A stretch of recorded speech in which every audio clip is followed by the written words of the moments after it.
Hi, everyone. Welcome to Two Bald Guys Talking Safety. I'm Langdon DeMint. And I'm Julian Tailor. And welcome to our podcast. Welcome, everyone, to Two Bald Guys Talking Safety. I'm Langdon DeMint, here with my dear British bald friend and a bald guest today. Jules, how are you, buddy? I am good. There were signs of spring and golf in the air in the UK. We kind of reverted a bit back to type, but no, I'm all good on this side of the pond.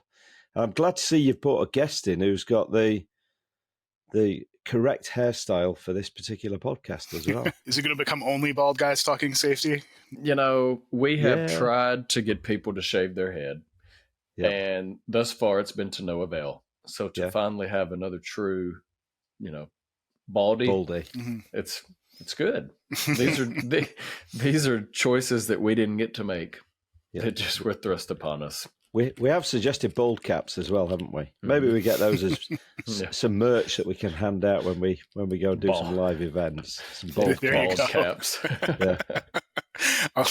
I'll see those at ASSP. That'll be big. You can sign them even and start handing them out. Yeah. Like lots of people walking around in bald caps. You know where they've come from. Yeah, that would be good. And then we could make initials to put on top of the bald cap. Yeah. So it's like a bald tattoo. Yeah. That would be a strong work. We've signed people's heads. Yeah, exactly. But no, we do appreciate joining for all those that are listening. We have a guest today, and that is Ryan Costello. He is with Sila Services. And I've been fortunate to meet Ryan and work with him in, I guess, a number of little ways, far more recently. But it's a pleasure to have you on the podcast, and look forward to especially some of the discussions that I know you and I've had, and then you, Jules, and myself. It's really exciting to hear about how things have transitioned. So if you would like to give us a backstory, and feel free to dive in as much as you want. All right. Thanks, Landon. So I'm Ryan Costello. I've been with Sila Services now for about a year and a half. I've been in the safety world for more than 20 years. And every time those words come out of my mouth, I'm still a little shocked. It's one of those things, all of a sudden it's 20 plus years and trying to figure that out. But you started when you were 15. That's okay. It's like everybody else. I never expected to be in safety. My academic background is in anthropology, focusing on black and gray market economics in post-Soviet Russia. So that is about as far from safety as you can possibly be. And I found myself graduating from college and realizing that I needed to eat, and grad school didn't work out for me. So ended up in the safety world. I started my career in manufacturing. I was with American Express doing kind of a lot of construction work, design and construction, and some of those bigger regional corporate safety things. And then since then I've spent my time in warehousing and distribution and more manufacturing. And now with Sila, we are a home services company. So we provide HVAC, electrical, plumbing, drain cleaning, basically anything that you need to fix up your home. We provide, and we're a extraordinarily rapidly growing company. Since we spoke last, I think we've added 2 companies to our portfolio. So it's been a pace that is shockingly rapid at times, but it's been a fantastic journey so far. We have now let's say about 1,200 people working in the field every day, coming in to an office maybe once a week, which has been a pretty big transition versus sitting there in warehousing where everybody's there every day, manufacturing, same sort of thing. So it's been definitely a different journey from here, but it's been very nice to work for a company that sees safety as a competitive advantage and wants to really push the limit and become kind of an employer of choice in that through safety, which is just when looking for a job, having those conversations with some of our executives, it was like, it's almost like a warm hug compared to some of the other companies I've worked for, where it's like, wait, you see this as a value add, as something competitive, like, and you want to invest in it? Like, okay, let's go. Let's do this and see what we can accomplish. The only thing I was going to say, Ryan, is it's that classic judgment to call is, do they really mean it or are they just saying it? Because we hear it loads, don't we? Yeah. Yes. And I've definitely been at places before where it's, we are 100% committed to safety. And then it's like, when you get there, it's like, well, we're committed to it, but we're not going to spend any money on it, or we're not going to provide time for it. And it's very different to be at a place where they actually put their money where their mouth is and put the time where their mouth is. Yeah. We're committed to it, but not this week because we're really busy doing other stuff this week. Yes. Yeah. Well, no, or the whole, we're very committed. It's our number one priority. Our numbers are low. We have to get it going a little more and make sure we're hitting these numbers. That's the And then when you brought up a good point. Then when you get how do we get the actual, additional budget to make changes? Our processes are fine. There should be, that's the ones to me that always make the biggest noticeable impact is when if you're not allowed to do anything, or you have to always kind of paint that picture, that's when you start seeing,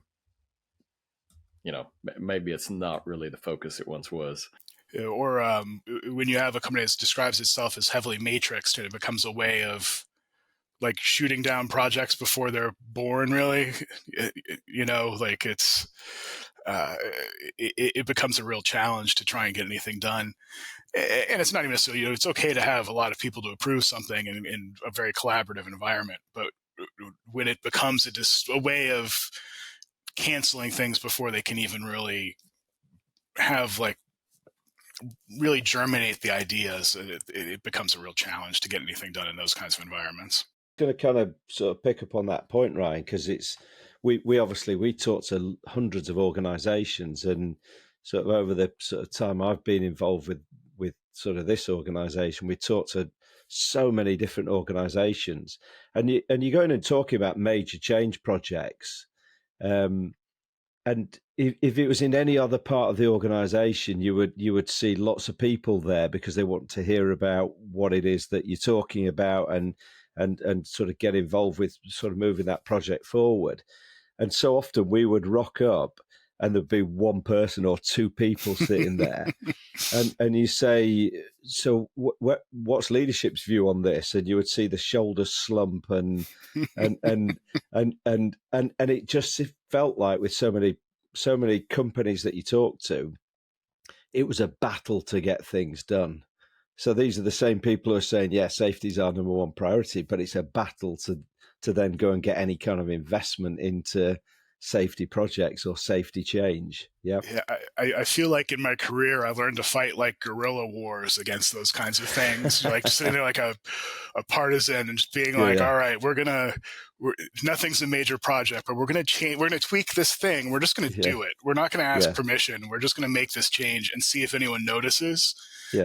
Because it'll happen. One of two things will happen. It'll either be really successful and people will want to get involved in, or it'll bomb out and we can just kind of quietly hide the fact that it completely did not work and we learned something from it, hopefully. Yeah. And I'm kind of curious to, I guess, kind of before we keep diving into that. So with what you're doing now, what got you into safety? And mainly because thinking about that transition to where you are now with people out on the floor or out in the environment away, that's drastically different from the manufacturing, from the warehousing. And that's a lot tougher. That's what I'm actually ultimately going to get to, which you and I've talked a lot about. But what has led you to, or what led you to health and safety from anthropology? I mean, they're very similar. So I'm curious to. I wish it was a more interesting story, but it was literally like, I am desperate for a job. I graduated, finished my thesis, all that kind of stuff. I was teaching a web design class, just like a summer class, literally like couldn't afford to eat kind of like level. It was like a real shocking summer of poverty, shall we say. And they ended up getting an internship in safety with a commercial print company. And again, just like it was minimum wage, basically, from what I remember. It was pretty raw.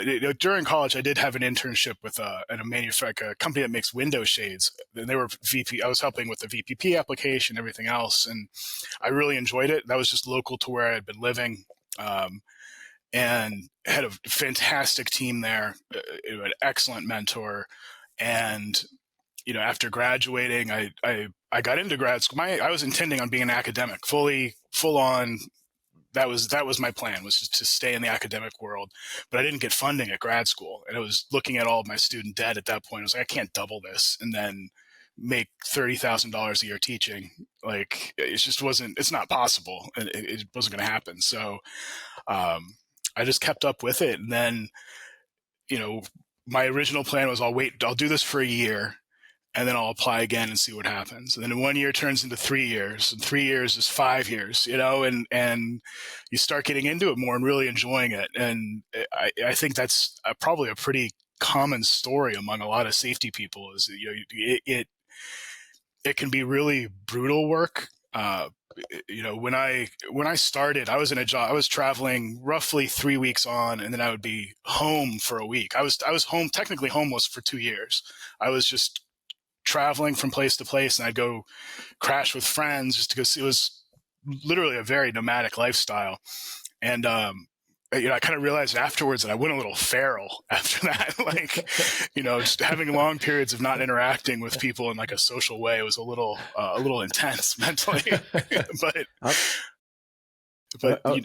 Go ahead, Julian. No, I was going to say you're drawing a really great picture here of yourself, Ryan, which is guerrilla warfare, feral.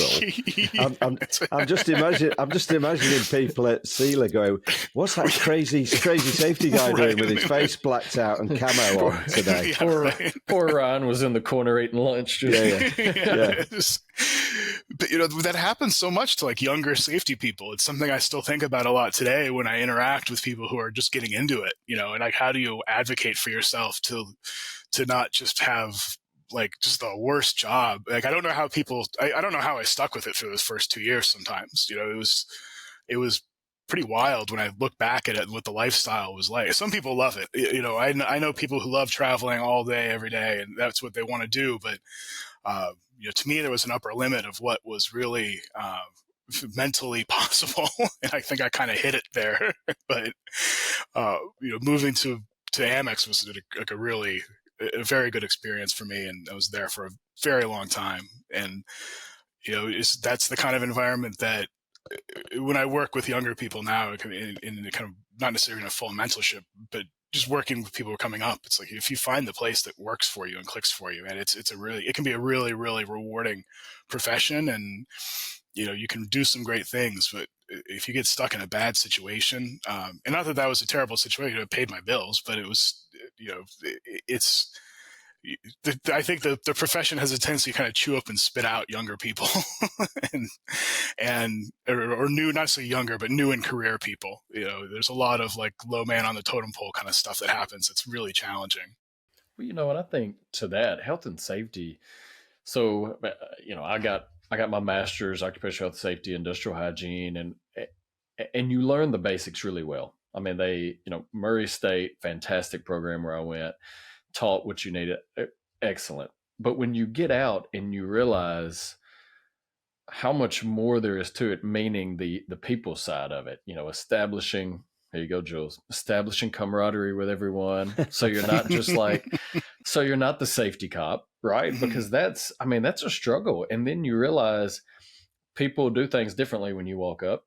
And how do you make sure that instead of, oh crap, here comes Langdon, it's hey, the really establishing that communication, that openness. Like, I'm not trying to slap you on the hand. I just want to make sure you're doing things right. If you see me doing something wrong, if I'm not paying attention, I'm walking outside the line, or I'm, cutting wood and don't have safety. It's not a bad thing. Say, hey, wear your glasses, big guy. Whatever. I think to me, that's a lot of the aspect that's not taught. And then you look at how do you make the business case to sell safety internally within those are two aspects that we just kind of assume, oh, everybody wants to be safe. Well, they do, but that doesn't mean they want to put anything to it. Mm-hmm. And then you leave that kind of situation, and you're learning to be a leader in a very specific environment, and you're mirroring leadership behaviors that are successful there. And depending on where you're at, that could be a great thing, or it could be, not a great thing. So there's a certain element of like education and de-education that happens those first 5 years where you're figuring out, what do you want to be? How do you want to do it? And what kind of place is the right fit? And that's hard. That's, I think, a very hard experience. If you're not in a great place to begin with, and it's really about, you have to figure out what you're going to take from, what positive things you're going to take from those kinds of experiences, and figure it out. And I think the people who don't leave the profession and the people who do end up, it seems like, being lifers. I don't think I've met somebody who's like, I did safety for 4 years and started doing something else. It's just, or like did it, or coming in really late and they're like, yeah, I think I'll do this for 6 months. It's just not, you see that with like management consulting and some of those kinds of folks. I'm going to do this for a while and then this is my plan. You don't see that with safety for some reason. I think it's interesting. I've got a friend who says if it doesn't kill you, it's good for you. And I think it's not a bad approach in life, in that even the tough things we go through, we can grow and learn from them. But I think it can be quite dispiriting being a safety person within a business that isn't really committed to it, because you just don't get any support, any help, any guidance from it.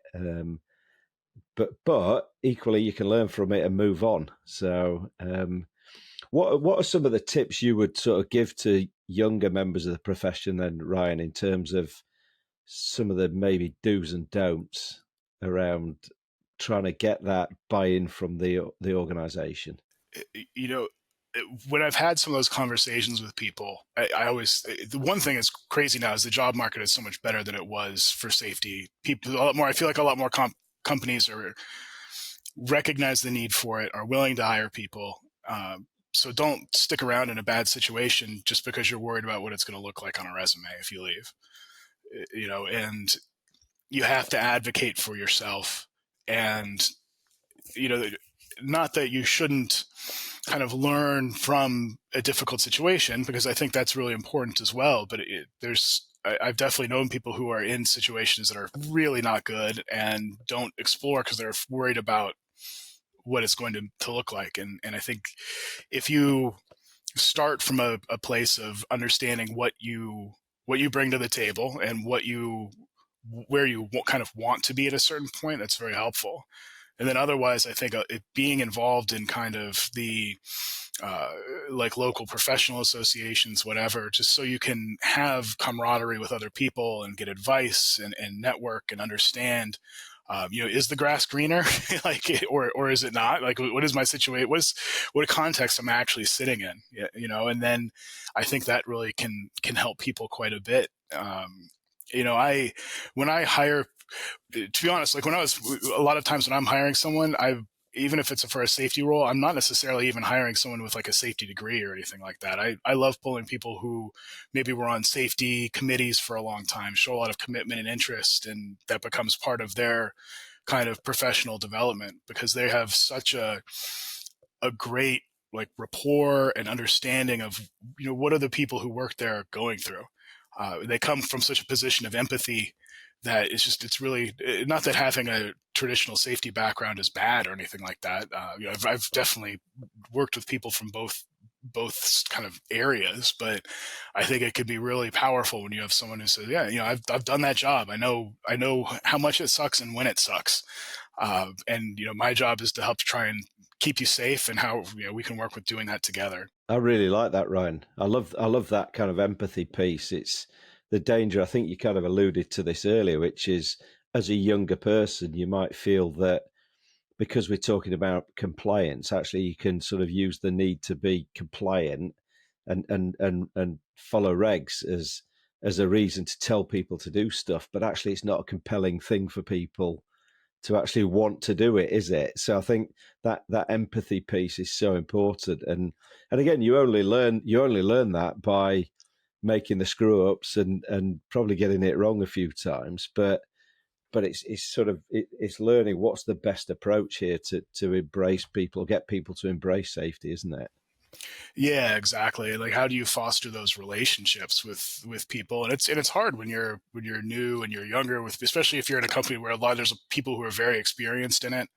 That there's hurdles to that, and recognizing that and being comfortable that those hurdles exist, and understanding that like when I first started getting into warehousing distribution, I was in the grocery distribution industry, and these were Teamsters shops in New Jersey, like hardcore union people there for people either kind of washed out very quickly or were there forever. And you had to kind of go in and say, like, look, I don't know this business. I know safety. You're going to have to teach me. And kind of show the respect for the people who had been there a long time, and try and work with them, just in understanding that, like, hey, I'm a person and I'm going to treat you like a person, and then we'll go from there. I want you to be as safe as possible, and if there's issues, we're going to talk about it. I'm not going to call you out in front of other people, just as a sign of respect. Those kinds of things that you have to learn to navigate that a bit. And I think being open about your own blind spots, like coming into my role now, I have more of a commercial construction like background, working with high-rise buildings, big buildings. We're in people's homes every day now, and it's completely, like, it's incredibly dynamic. It's not a business that I knew anything about going into it, and coming into this and saying, hey, I know safety. I am, theoretically, at least, I'm an expert on safety. There's letters after my name that people think means that, but I'm not going to pretend that I know how to do your job. So, teach me about this. What do I need to know? What are your challenges? How, what is really tough about your day? Where are you getting support from safety? Where are you not getting supported in safety? And how do we start building that at that base ground level? Because our workforce we're not in building, we're not in offices, anything like that. We're in homes every day. I think to that, what is, just because that environment, and you just painted the picture very well from where you've been to now, with people being in homes, all the other environmental factors that can come with that outside of the typical. What's some of the biggest challenges you see around health and safety, getting the employees who are masters of the job, getting them to think a little more aware than, because, right, it's easy to, I mean, I work from home. It's easy to, and I always joke, I have actually a cord right here, and I can't cut a hole in my rug, I've been told. So, it's a different environment, right? Yeah. So what are some of the biggest challenges you see with that transition of workers and trying to help them understand the importance constantly and that perspective? One of the things that drew me to this company right from the get-go, when I was first interviewing for the position, was I forget exactly who I was interviewing with at the time. One of our senior folks who said that basically that everyone here, and working in the trades, like, they want to go home, they want to be safe. That the majority of the work we do is done safely, but what we need to do is make sure that they have kind of the tools they need and what they need to accomplish that. We're in places, like, even just from my own home. So I actually, before I worked here, we used them to do HVAC work in our house. They were recommended to us. It was very weird. But the guy comes into our house. We have this attic that the previous owners had blown probably 2 feet of, like, loose cellulose insulation into. And we needed some attic AC work. And the guy comes in, and I'm just like, I'm really sorry. This is going to suck. Like, you're like, good luck finding floor joists. I don't know if there's flooring, anything like that. So, when we came here, I had that moment where I was like, they deal with this several times a day. We are going into an environment that maybe the house is a little bit hoardy, or you're in a basement or a crawl space where junk is just piled everywhere. It's in general, we're working in spaces that are not occupied all the time, so they're not going to be, it's not like I remember sometimes going to like a switchgear room in a big, like those places are always immaculate. Nothing's there. That floor is like the most beautiful epoxy you've ever seen, or should, most times, I'm sure that that's not always true, but like compare that to like most people's basements where they've got like all the Christmas decorations piled up around their furnace. So how do we put people in a position where, first of all, they have the knowledge to recognize those hazards? And I think generally people in this business, you kind of, if you don't know anything going in 6 months, you're going to hurt yourself enough in that the beginning, hopefully not severely, you're going to learn where the hazards are pretty quickly. But then how do we give them the tools to mitigate those hazards, the equipment to mitigate those hazards, even just something as simple as like, do you have plywood in your truck? And so that you can build a floor in an attic if you need to real quick. And those were the kinds of things that we got back from the field. It was just, what are you doing every day to make your job a little easier?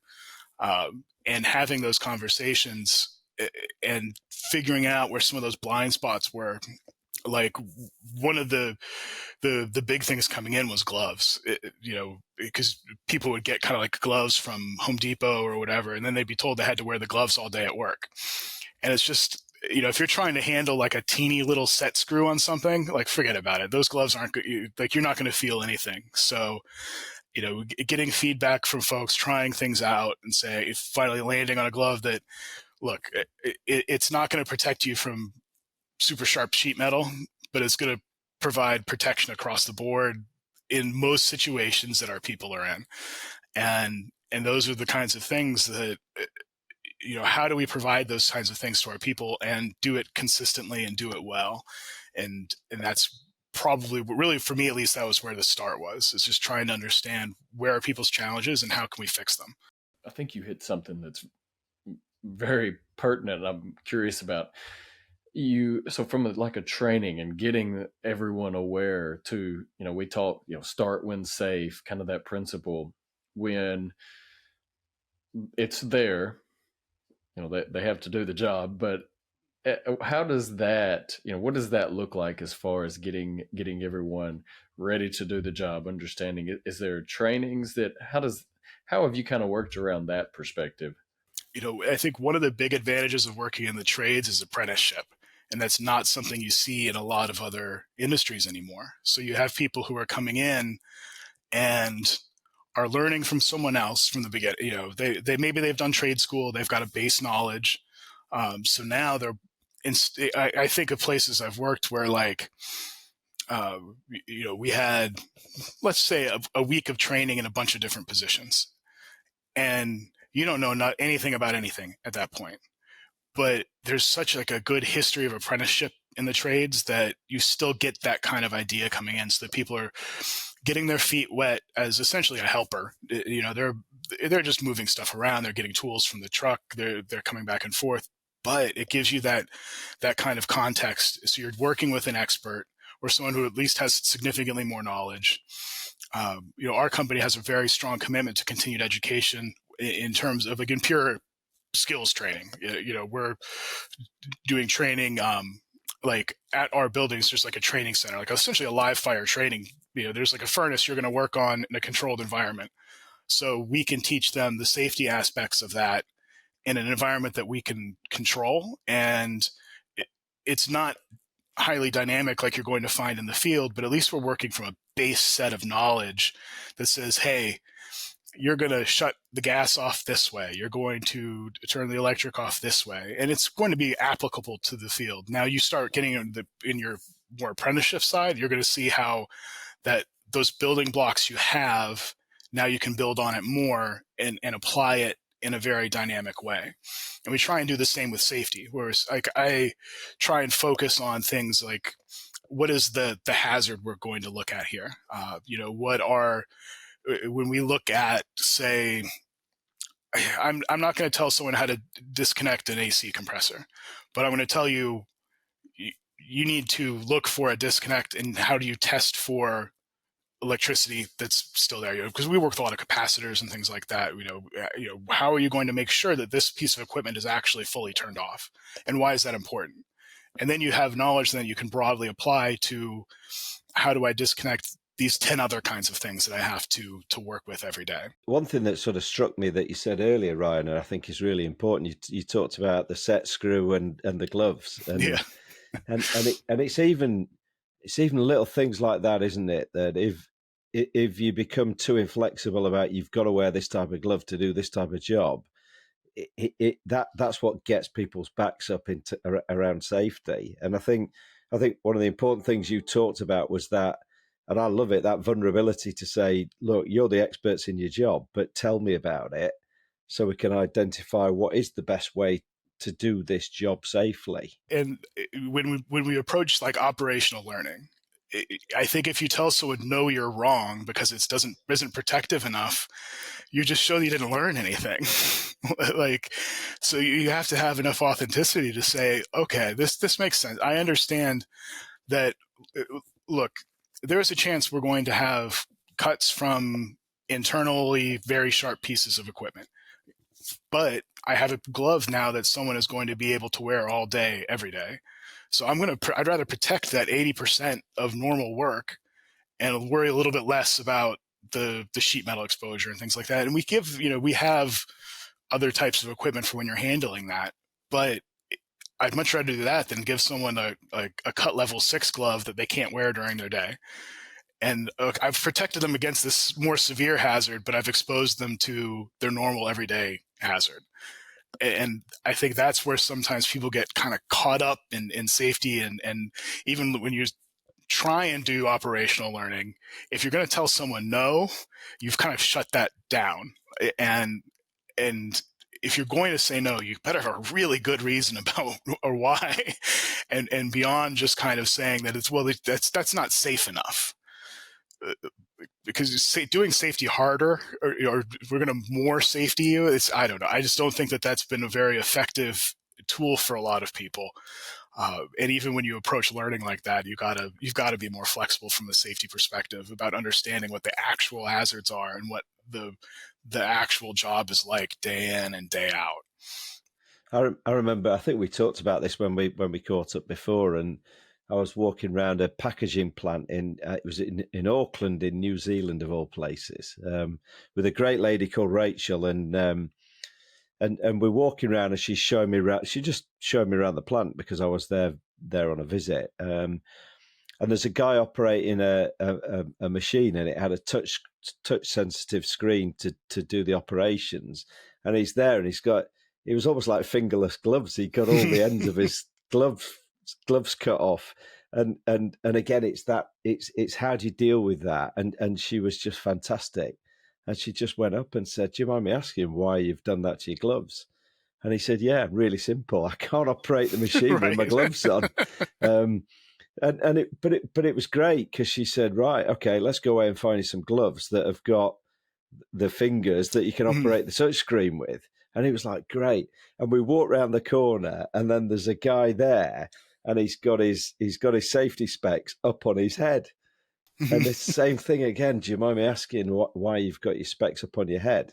Instead of going in with the iron fist of put your specs down, and similar kind of thing. It's a hot, humid atmosphere. And he said, "Yeah, I put my glasses down. I can't see anything because they just steam up." Okay, let's go and get you some better glasses. And again, that kind of coaching approach is fantastic to see in action, because it just builds that or builds that camaraderie that you're talking about. They say, I've used your word, Langdon, yeah, but it builds that camaraderie, doesn't it? And people will, again, next time they see you walking around the plant, it's not the safety police coming, it's the person who helped me, which is really different. Yeah. One of my favorite examples of that, especially with the glasses, was, there was a glasses standard, PPE glasses standard, but the workforce started aging. Yeah. The glasses worked for a really long time. Now people started needing progressives. and like, or reader safety glasses. You have to expand your offering sometimes as things change over time. And it's not just because you've got a newer, better product, but like, we had fantastically skilled operators, people who'd been there for 30 years, and the stuff that worked for them 5 years ago, it doesn't work for them anymore. Like, I know for myself, all of a sudden I'm in progressives over the past 2 years, and I'm like, oh my God, what am I doing? And you had people kind of in that same boat, and rather than people necessarily volunteering that, you see them maybe like just exactly the example you gave, where they're up on their head, and it's like, well, or the touch screen interface they're using is the text is small. Maybe like, can we declutter the UI so they can see it more easily? Things like that, where you make those little differences in people's lives to make their day 0.5% better, and people notice that and appreciate it, because that 0.5% gets replicated 8 to 12 hours a day, every day. And people really appreciate that. We had the same issue with touchscreens. All of our operators, all of our people work from iPads all day, every day. If that glove doesn't work with a touchscreen, they can't wear it, because the expectation of them operationally is that they're using an iPad all day. So that was one of the things we overcame too. We're paying a little bit more for gloves, but they're touchscreen compatible and they're thin enough to use every day. So it's been really beneficial for us to just listen to people and then try things out. I think that there was a hesitancy sometimes for safety people to just kind of experiment a little bit. We want to have these like meetings where we're gonna have a stand down, and we're gonna talk about this change we're making, and we're gonna talk about how great this change is going to be.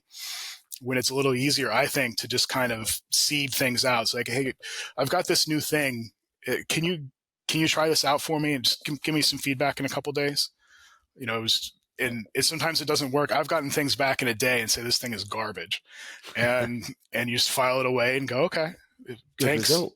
Yeah, you learned something from it, right? And that's the awesome thing, is that very rare, and to me, you hit the nail on the head. It's easy, especially safety professionals, companies, they get caught up in the same thing. And then the safety professionals, we're scared to try different things, because we know the tried and true, we know our people, but, especially thinking about what you work in, you're able to, because people are going out there, because it's constantly out and trying different things, the experimentation I think it's crucial. We safety professionals, we talk all the time. It's, hey, what are you doing over there? Oh, I'm trying this and this, but then we don't always bring it back.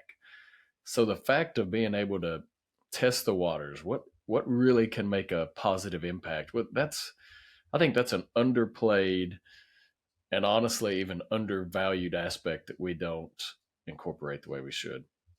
Or feeling the need to ask permission to experiment. Yeah. Mm-hmm. Yeah. There's a lot of changes that especially early on in my career, I was very afraid to do that. And then eventually kind of just let go of that. And at a previous role, we were during COVID, the safety committee kind of stopped meeting, for obvious reasons. So when we brought it back, I brought it back just as a learning team and called it the safety committee, and just kind of didn't tell anybody that I was making the changes. Just kind of said, the safety committee's meeting again. I got a few people who were interested, but to be honest, we didn't review incidents. We didn't do a lot of the things that are traditionally safety committee activities, but we made huge progressive changes to the equipment that we were working with at the time that drastically improved the kind of day-to-day lives of the operators of that equipment. And then because of that, people started talking, and I started getting suggestions freely given because of that. And a traditional safety committee never would have achieved that. It would have been kind of probably an hour once a month where people kind of make some complaints, general complaints. We write them down, we'll record it into an Excel file, and we'll say it came in this day, and then we're going to evaluate it, up until this point. But, instead we decided it was a multidisciplinary team, and the way I treated it was that basically if you were telling me you were going to do something that you had been doing something unsafe, it was completely anonymous, but I always tried to make sure to give credit for the people's ideas, where it was like, we're going to change this operator position from X to Y, for ergonomic reasons, or or making changes here. And when you give people credit for their good ideas and give them a safe space to let them know all the bad things they're doing, it's amazing how that can work. But I kind of had to giving up the need to do that traditional thing.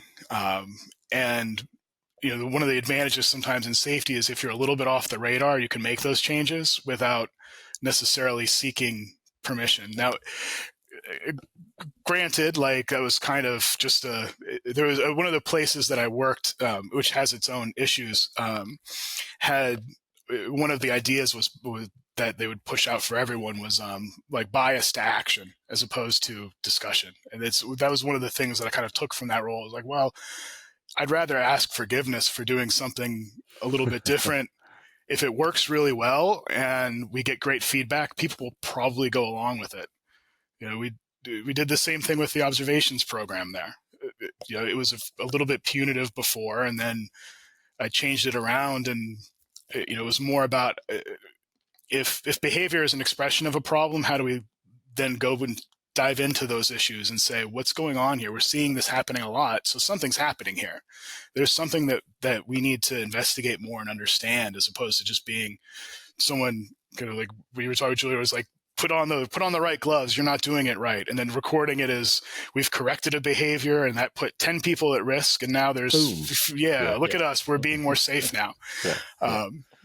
And also emphasizing that normal work is overwhelmingly something that is done correctly and positive. So working with supervisors, like, all right, my expectation is that 80% of your observations are going to be positive, and thanking people for doing the things that they're doing, because they're doing it right almost all the time. And people get beat up at work for so many things.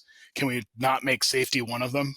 And it's amazing when you just say, hey, I saw you doing this. Thanks for, thanks for wearing the PPE there. I know sometimes it can be a pain. It's amazing when you like treat people as they are, intelligent, skilled people. The difference it makes, instead of treating them as like scolding a child for forgetting their safety glasses. It's treating people the way you would want to be treated, isn't it? It's that's the thing with a lot of this, the sort of cultural piece, isn't it? And I'm not talking about safety culture. I'm talking about creating that good business culture. We talk about this all the time, but a lot of the time it's really simple things that you need to do. Or simple things that you need not to do if you're going to start to create that culture where people are going to really buy into stuff. And I suppose kind of leading on from that, Ryan, because I'm really interested, you talk about your workforce, and your workforce is really just non-present most of the time, isn't it? It's out there. It's out there in the wider world. Yeah. How do you get the message out to people? How do you sort of communicate really effectively with them to get those safety messages out there? When in looking at how to design a program like this, again, completely different for me, because I'm usually was at like a place. Everything that we do is mobile first, in the sense that it's really mobile only. We don't have people interacting via computers. An iPad for us is a big interface, like physically large. People are either using an iPhone or an iPad to interact with safety.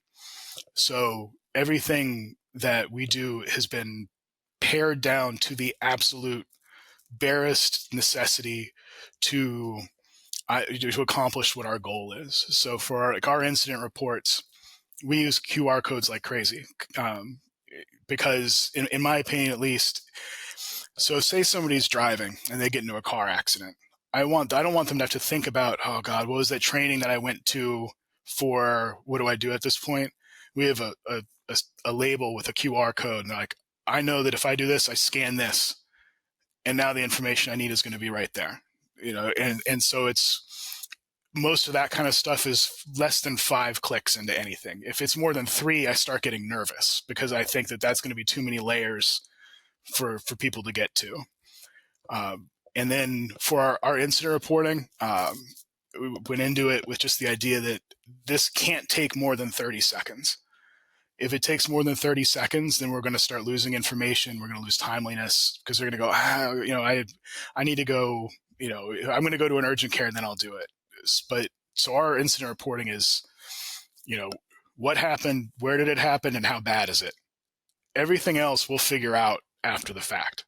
But it means that we've gotten significantly more reporting, or hazard reporting is the same way too. If somebody has a unique thing that they see out in the field that they think maybe people could learn from, that's been a kind of our big push for this year, is to trying to get people more into that, where if you've got a creative solution to something you're seeing, let's make it really easy to say, hey, I was in this hoarder's basement and I did this. And take a picture, I made my workplace a little safer. And now we have a platform for sharing that. And incident reporting is the same way. If you got a cut and it's first aid, great. We're not going to bog you down with a lot of investigative questions. We'll if it warrants like more discussion, we'll have that conversation later. But before, what would happen is we'd get incident reporting like 4 days after the fact. It was like, oh yeah, this happened, and I cut my hand. I went to urgent care, got stitches, and then I came back to work the next day. And now we've lost all of the information that we could have really used at that moment. So it literally, if you hustle, you can do it in less than 30 seconds and still get photos, and then the leadership team for that site and myself are notified immediately. It makes things very timely, and it makes it simple. And it's not mobile first in that sense of where we're just really compressing this long checklist and saying that, well, you can complete it on an iPhone. It's birthed from being in the mobile interface. There's nothing about it that you can't. I don't know if you even really can use. I mean, I've done incident reporting on the desktop, but it's a mobile interface on a desktop. It's not. It makes life a lot easier. It makes life easier for the people in the field. Our life, my life can be a little bit more complex because I'm sometimes getting weird information, but that just means I have to follow up with them. But if it's making their life easier, it makes me happy.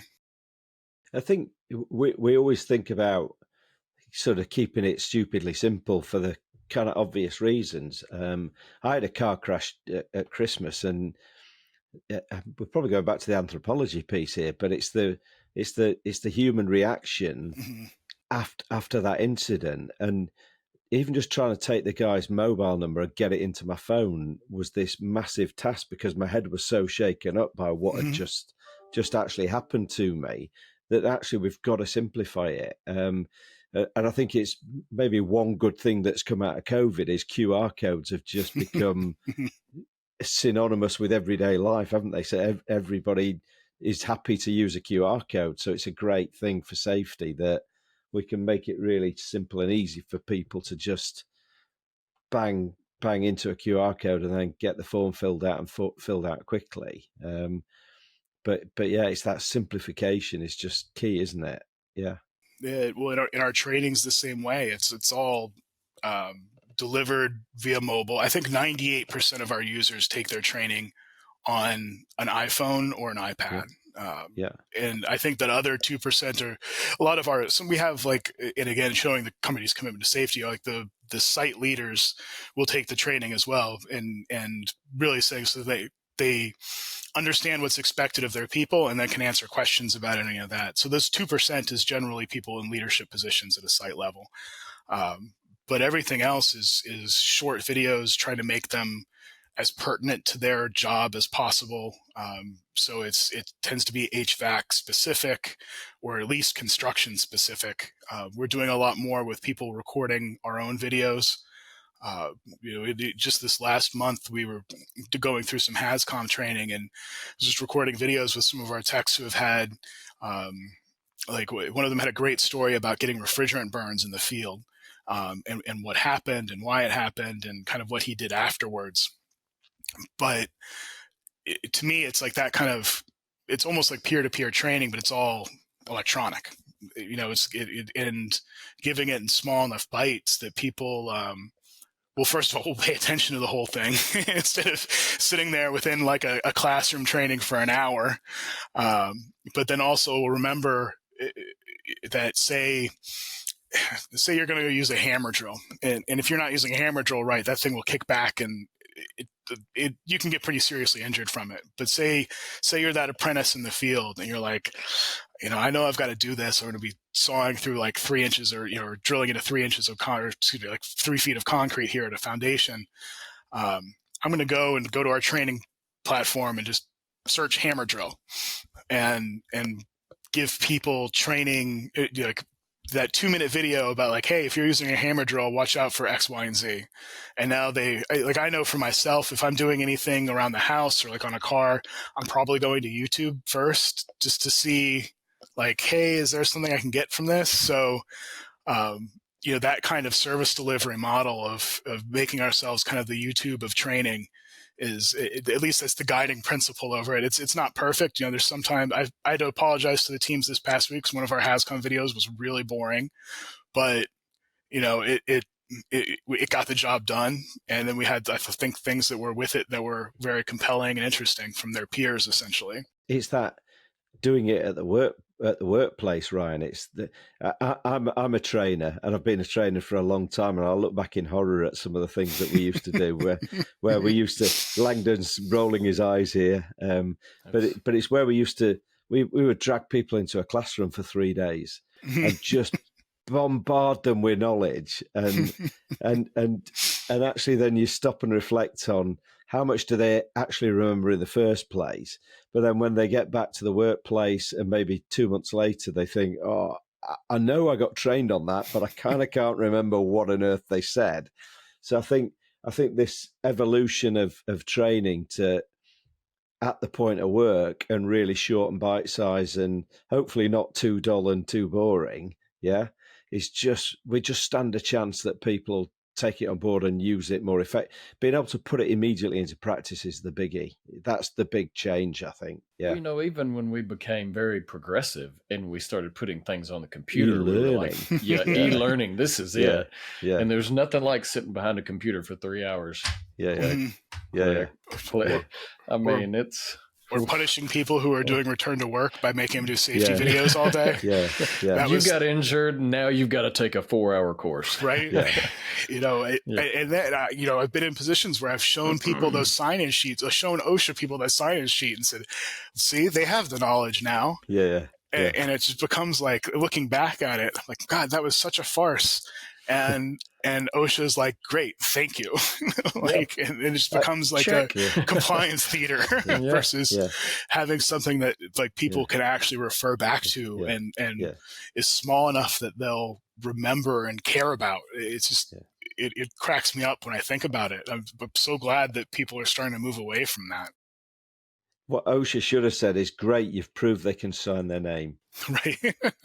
or do the 5-question true or false answer sheet that we held on to like it was like the original 10 Commandments or something. It was just like, it was just ridiculous looking back at it. But well, we appreciate, I think we're coming up on time, but we do appreciate, Ryan, the few minutes. And I think for me, and this was something I was really excited to, every time I talk to you, and especially for the podcast, thinking about really the evolution, honestly, of work. I mean, that's kind of what this is. And when you get in the mobile aspect, and there's a lot of people that, post-COVID, they don't go to office anymore. When they do, it's hybrid. So for me, and thinking and being able to kind of discuss what some aspects you're doing differently, it's been fantastic. I really appreciate your time and just your thoughts into that realm.